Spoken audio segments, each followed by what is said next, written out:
चैतन्य चेतामृत के 8वें अध्याय के 40वें पर्याय में ये गुणगान कर रहे हैं, तो हम इसको दोहराएंगे। वृंदावन दास पदे कोटि नमस्कार, ऐसे ग्रंथ करीते हो तारीला संसार। वृंदावन दास पदे कोटि नमस्कार,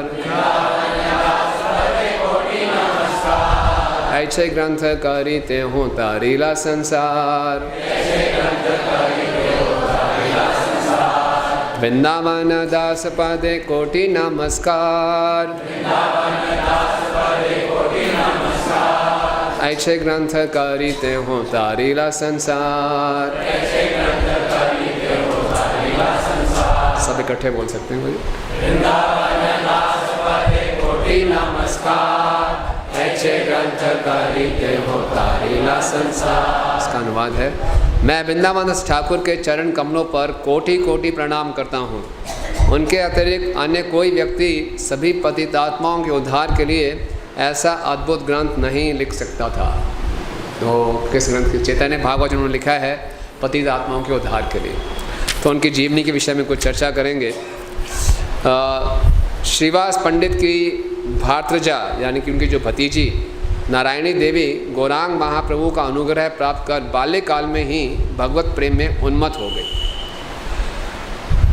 जो नारायणी देवी थी वो श्रीवास ठाकुर जी की भतीजी थी, और महाप्रभु जब वहाँ कीर्तन कर रहे थे तो उन्होंने अपना महाप्रसाद उस बालिका को दिया था, और महाप्रभु का महाप्रसाद पाते ही वो प्रेम में उन्मत्त हो गई। सारे प्रेम के लक्षण प्रकट हो गए। और परवर्ती काल में उन्होंने वृंदावन दास जी को जन्म दिया, और उन्हीं के पुत्र थे वृंदावन दास ठाकुर, जो नित्यानंद प्रभु के अंतिम शिष्य थे।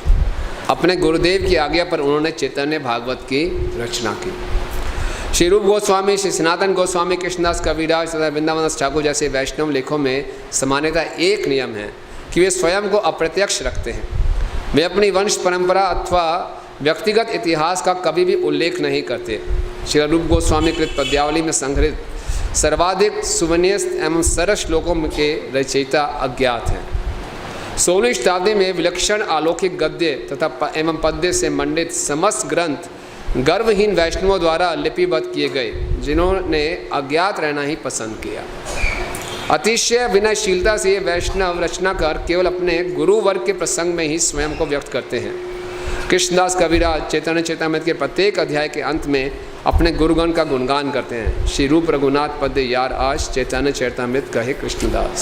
तो जितने भी ये वैष्णव आचार्य हैं जिन्होंने बड़े बड़े ग्रंथ लिखे हैं, वो अपने आप को हमेशा बैकग्राउंड में रखते हैं, अपना गुणगान नहीं, और जो भी क्रेडिट है गुणगान है अपने गुरु वर्ग को देते हैं। श्री रूप एवं रघुनाथ के चरण बिंदों की प्रति याचना करते हुए एवं सदैव उनकी कृपा की आशा करते हुए मैं कृष्णदास उनके पदांकों का अनुगमन करते हुए चैतन्य चेतामृत का वर्णन करता हूँ। श्री कृष्णदास कविराज गोस्वामी चैतन्य चेतामृत अंत्य 2082 में वृंदावन ठाकुर को व्यास की उपाधि से सम्मानित कर उनके प्रति परम आदर व आभार प्रकट करते हैं। वृंदावन ठाकुर नित्यानंद प्रभु के कृपा पात्र हैं, अतः वे चैतन्य लीला का वर्णन करने वाले आदि व्यासदेव हैं। जिस प्रकार श्रील व्यास देव ने भागवत एवं अन्य पुराणों में श्री कृष्ण की लीलाओं का निरूपण किया है, उसी प्रकार श्रील वृंदावन दास ठाकुर ने चैतन्य भागवत में चैतन्य लीला का वर्णन किया है। कृष्णदास कविराज का विनीत हृदय वृंदावन दास ठाकुर की अधिक प्रशंसा करता है। चैतन्य भागवत का श्रवण सर्व अमंगल का नाश करता है। चैतन्य भागवत के पठन द्वारा व्यक्ति चैतन्य महाप्रभु या नित्यानंद प्रभु की महिमा को समझ पाएगा और वह ज्ञान की परम सीमा प्राप्त करेगा, शुद्ध कृष्ण प्रेम। चूंकि इतना अद्भुत ग्रंथ किसी मनुष्य द्वारा नहीं रचा जा सकता, ऐसा प्रतीत होता है कि स्वयं चैतन्य महाप्रभु ने श्रील वृंदावन दास ठाकुर के मुख से इसका उच्चारण किया है। मैं वृंदावन दास ठाकुर के पदार बिंदों में कोटि कोटि नमस्कार करता हूँ। ऐसा अनमोल ग्रंथ रचकर उन्होंने जन्म मृत्यु के चक्कर से सकल विश्व का उद्धार किया है। मोद्रुम द्वीप के मामा गाछी में वृंदावन दास ठाकुर के ने निताई गौरांग एवं जगन्नाथ के अर्च विग्रहों का प्रतिष्ठापन किया। वे वहाँ एकाकी रहे तथा अपने प्रिय विग्रहों की पूजा की। वृंदावन दास ठाकुर के अनेक शिष्य थे जिनमें केशव भारती के वंशज गोपीनाथ ब्रह्मचारी भी सम्मिलित थे। श्री कृष्ण लीला में वृंदावन ठाकुर शिला व्यास देव है। उनकी समाधि 64 समाधि पीठ में विराजमान है। तो ये वृंदावन ठाकुर जी जो कि श्रीवास पंडित जी के भतीजी नारायणी देवी के पुत्र, और बहुत सुंदर उन्होंने ग्रंथ की रचना की, और इस पूरे ग्रंथ में उन्होंने चैतन्य महाप्रभु नित्यानंद प्रभु को गुणगान किया।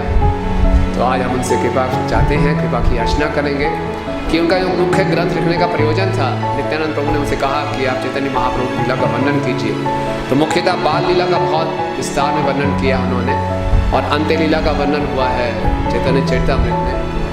तो इन ग्रंथों के रचने का मुख्य उद्देश्य ये है पूरे विश्व में चैतन्य महाप्रभु नित्यानंद प्रभु की महिमा का प्रकाश, और ये हमारा कर्तव्य बनता है कि गली गली गांव गांव में लोग किसको जाने, चैतन्य महाप्रभु और नित्यानंद प्रभु, क्योंकि उनकी कृपा के बिना कलयुग में कोई राधा कृष्ण की भक्ति में नहीं जोड़ सकता।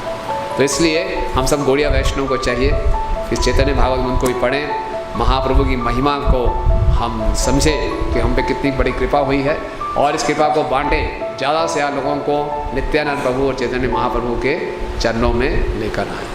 श्री वृंदावन ठाकुर जी की, श्री वृंदावन